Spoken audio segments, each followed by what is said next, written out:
Hi guys, this is just Freddie.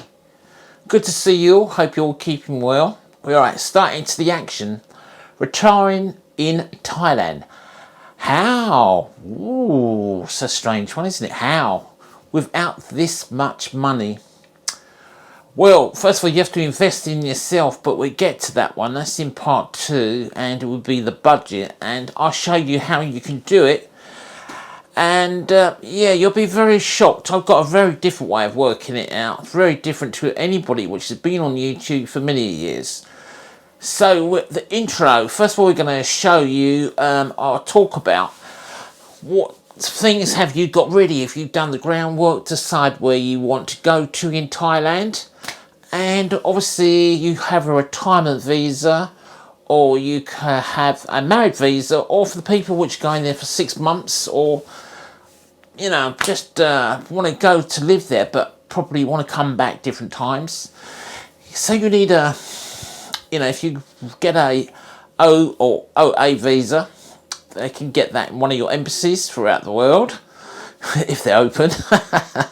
And yeah, so once you do get back into Thailand, after you've been there like 60 days, it's, you know, you can do 90 days if you want to. You actually can change your visa to a married visa, a retirement visa, and this is what you need. And then after, this is a big one now guys, after you've been there 60 days you can get a Thai driving license. So, you know, hang on to your hats, a very good one that is. You know, driving is essential, and if you've got a Thai driving license, even better. Right, so this is the other one I'm going to give you is doctors' addresses.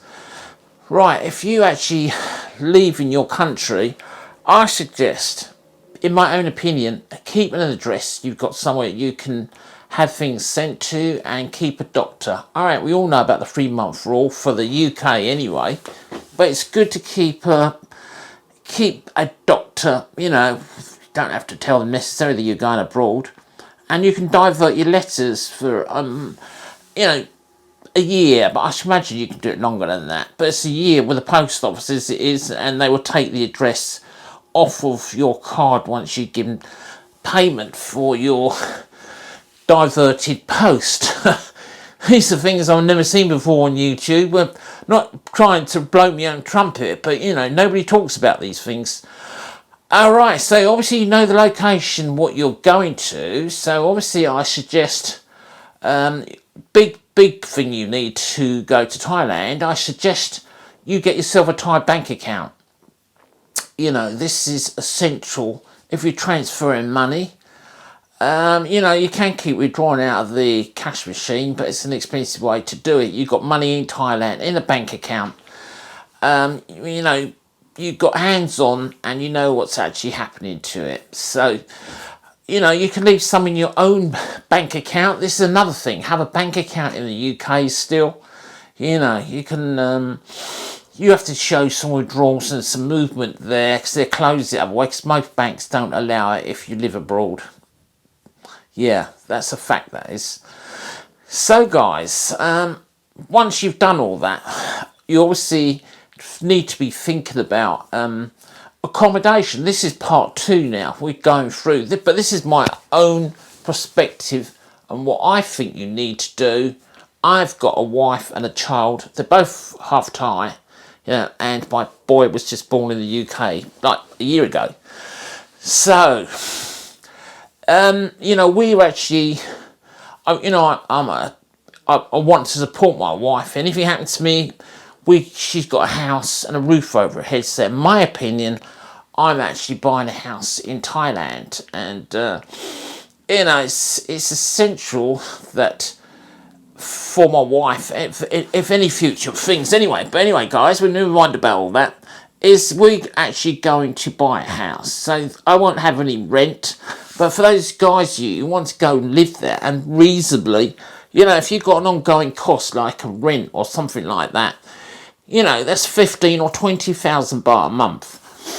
So, yeah, you can ask the people you're going to rent off of that you could, you know, say you're going to tell them you're going to stay there 15 or 20 years, get a solicitor to write it out, have a proviso to get yourself out of it if you know, and then if it's something that needs tidying up, you can reduce the rent massively. Most people reduce the rent, but, you know, not enough to make a difference, especially going there to live.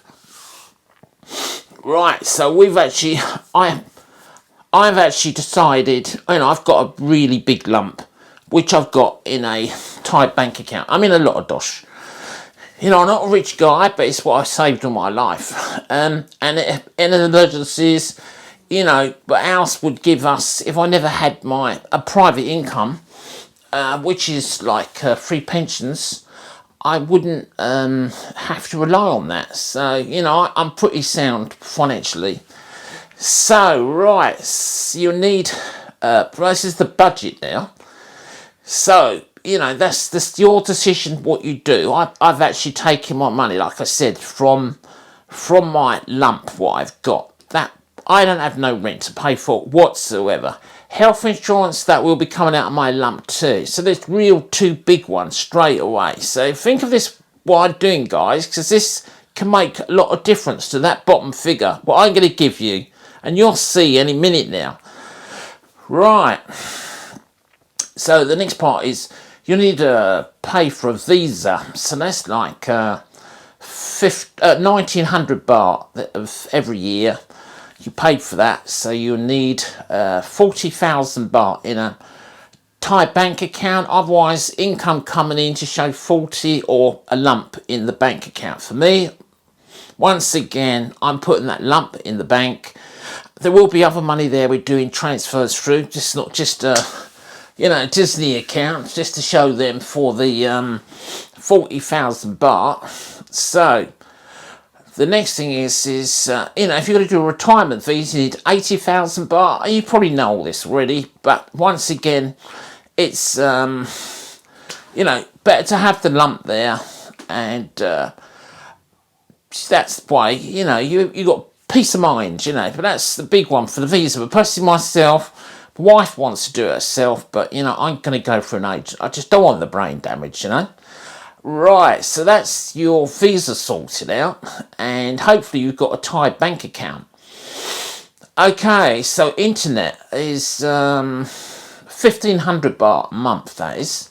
That's every month ongoing, 1,500 baht. So far we've got the visa, we've got the internet, which is 1,500 baht. And the next thing is, I've got a real big one, actually. I didn't know about this until a few days ago, which I asked somebody else, and I've just found it. And it's DTEC, unlimited data, for, I think it's 2,000 baht for the year. So that works out 167 baht per month. I mean, when I get to the bottom of this, you're going to have a real shock. Believe me, just by buying your house, how much difference it makes. And I'm not skimped, you know, I'm not a cheap Charlie. All right, so the next one we have after that is water, electricity. So, you know, whether I've quite used it, I don't use the aircon locks. I don't like the air conditioning, and I don't like it when you wake up in the night, then back to hot again. You know, it's an easy way to get ill, I think, my opinion, that is. So anyway, that's water and electric sorted out. Food, right, this is just what we're going to have in the house. That doesn't mean what we're going to spend going out. You know, that's whole different ball game, that is. So this is 15,000 baht. That's for food, what we're going to spend in the house. It doesn't mean what we're going out for coffees and teas and all those sort of things. That's a different ball game. But I hope this is good for you so far, guys.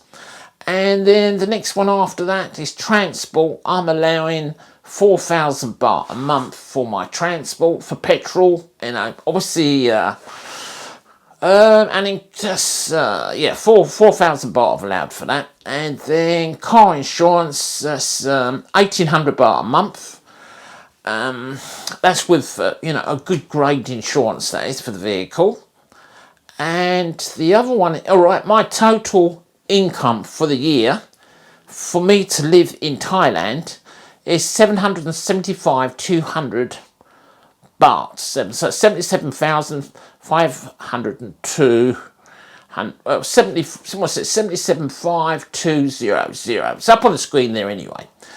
Alright, so that gives me 64,600 baht a month to actually live on. So that's what our total is. So 64,600 baht, that is, which is, you know, it's fair. It's not the best, but it's okay. For us, it's fine. So I worked out of all that what I've got above, with my property paid for, and our health insurance we would just take out of our big lump, which we have for our health insurance, which is going to be quite a considerable amount, you know, I'll get like me.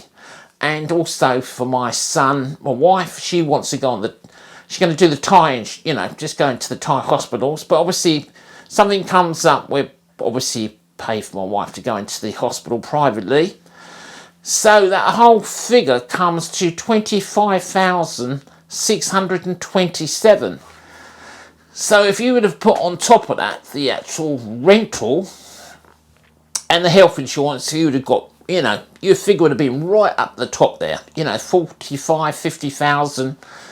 But that doesn't account for, you know, incidentals like going out for a meal, having a tea or a coffee, you know, travelling, seeing places. But we've actually got left after we've paid all our bills. That's just basics, that is very basic. Is 38,973 baht. You know, I've lived in Thailand and I do going there for a number of years and lived there on and off because I have a business in the UK. But this is my figure which I'm giving you. Anyway, guys, I hope that was all good for you. And no way have I said all the way through this is a big thumbs up or subscribe. You know, if there's anything what you think I've missed in this, please don't hesitate to let me know what you think. And also, there's no buffing about with me. I'm not padding it out or nothing. The only thing we've missed out is the TV. We're just going to connect it to the internet and connect it into a box, and that will be it. We're not spending anything else on that. Anyway, guys, I hope you had a really good week. Like I said, no flustering or buffering about. Straight to the answering questions if you're going to give me any. Down below, don't forget, subscribe, if you like, that is. And we look forward to seeing you again next week, guys. And thank you. And I've got a lot more subscriptions now. Getting there. But, and also, I've got the Cystic Fibrosis. If you'd like to press that below, helps with the Cystic Fibrosis Society. My son has got cystic fibrosis, my oldest son. But anyway, guys, this is just Freddie, and we'll see you again next week. Thank you so much, guys.